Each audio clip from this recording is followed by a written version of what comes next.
அந்த காலத்தில் பார்த்தீங்க அப்படின்னா இந்தியை எதிர்க்கிறதுக்காக தமிழ்நாட்டு இளைஞர்கள் ஏகப்பட்ட பேர் உடம்புல பெட்ரோலை ஊற்றி கொளுத்திக்கிட்டு நடு ரோட்டில் விழுந்து இறந்து போனாங்க.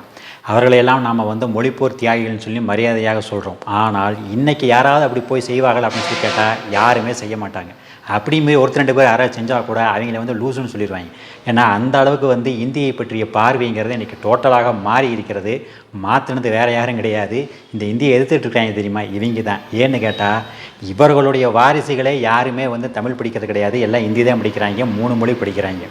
இன்னும் சொல்ல போனால் இந்த தலைவர்கள் மட்டும் கிடையாது, இந்த ஃபேஸ்புக்கு ட்விட்டர்லாம் குறுக்கமுறை கூட்டிகிட்டு இருக்காங்க தெரியுமா, இந்தி ஒழிகன்னு சொல்லி. இவர்களுடைய குழந்தைகளே 3 மொழி படிக்குது எல்லா இதுலேயும்.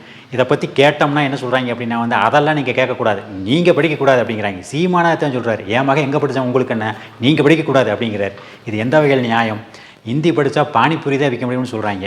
பெரிய பெரிய பணக்காரங்கெல்லாம் லட்சக்கணக்கில் கட்டி சிபிஎஸ்சிக்குள்ளே 3 மொழி படிக்கிறது எதுக்கு, பானிபூரி விற்கிறதுக்காக படிச்சுட்டு இருக்காங்க, அறிவில்லாமல் படிச்சுட்டு இருக்கிறாங்க. அதே மாதிரி பார்த்திங்க அப்படின்னா ஹிந்தி படித்தா தமிழ் அழிஞ்சு போயிடும்னு சொல்கிறாங்க.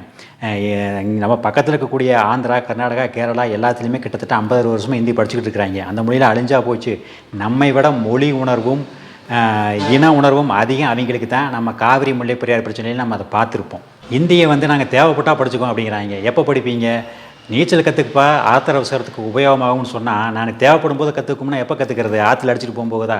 இந்த மாதிரி இந்திக்கு எதிராக இவங்க சொல்லக்கூடிய வாதங்கள் எல்லாமே சொத்தை வாதங்களாக இருக்குது. எல்லாத்தையும் விடுங்க.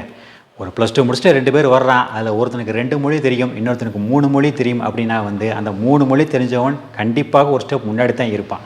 எல்லா பெற்றோர்களும் தங்களுடைய பிள்ளைகளும் அப்படி ஒரு ஸ்டெப்பு முன்னாடி இருக்கணும்னு தான் விரும்புவாங்களே ஒழிய பின்னாடி இருக்கணும்னு சொல்லி யாரும் விரும்ப மாட்டாங்க. அதனால் இந்தியை கற்றுக்கொள்வது அப்படிங்கிறது இயல்பான ஒன்றா போய்கிட்டு இருக்குது. இதில் இவர்கள் செய்யக்கூடிய நாடகங்கள், அரசியல்கள் இது எதுவுமே மக்கள் மத்தியில் பெருசாக எடுபடாது.